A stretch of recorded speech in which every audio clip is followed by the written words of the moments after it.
मोदी जी ने कहा कि जी नहीं, बजट केवल घोषणा नहीं होना चाहिए, 1 साल का कार्य योजना होनी चाहिए। और ये कार्य योजना 5 साल का 5 साल की योजना से लिंक होनी चाहिए और वो विकसित भारत के विजन के साथ अलाइन होना चाहिए।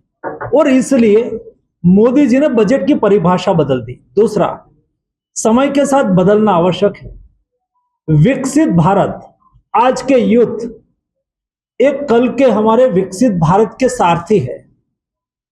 और ये विकसित भारत आज जो 50 एज के नियरेस्ट मेरे जैसे 50 के प्लस माइनस के लोग हैं, वो जब 2047 जब देश आजादी का शताब्दी वर्ष मनाएगा तब वो 75 का हो जाएगा। उसको विकसित भारत को देखना है, लेकिन जीना किसको है? युवाओं को विकसित भारत को जीना है। ये युवा उस वक्त विकसित भारत को जिए तो विकसित भारत बनाएगा कौन? तो युवा की सहभागी होनी चाहिए। बट युवाओं की सहभागीदारी की हम बात करें तब युवा का सोच क्या है, वो क्या चाहता है, कैसा विकसित भारत चाहता है, वो क्या बजट चाहता है। दोस्तों, मुझे बताते हुए खुशी हो रही है, मैं यूथ अफेयर्स मिनिस्टर भी हूं। मोदी जी ने विकसित भारत यंग लीडर डायलॉग करा। 50 लाख देश के युवाओं ने विकसित भारत यंग लीडर डायलॉग में पार्टिसिपेशन करा। उसमें से सिलेक्टेड 3 लाख युवाओं को कहा कि आप विकसित भारत के लिए एक ऐसे लिखे। युवाओं ने ऐसे लिखा, विकसित भारत कैसा होना चाहिए। उसमें से सिलेक्टेड 50,000 लोगों को कहा कि आप पावर पॉइंट प्रेजेंटेशन तैयार करिए। उसमें से power point presentation state level पर उन्होंने करा। उसमें 3,000 युवा सिलेक्ट हुए। वो दिल्ली में 3 दिन रहे, प्रधानमंत्री जी के सामने विकसित भारत के लिए अपना विचार दिया।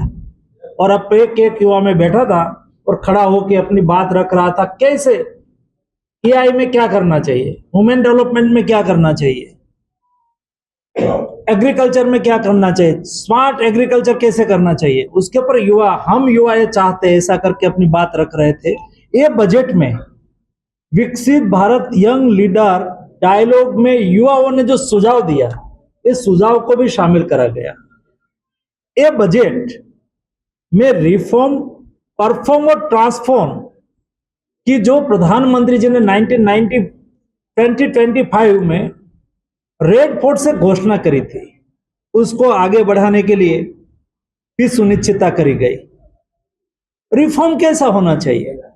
दोस्तों, कोई भी सरकार, व्यक्ति, समाज या संस्था समय के साथ कदम मिलाए, वो समय को जीत सकता है।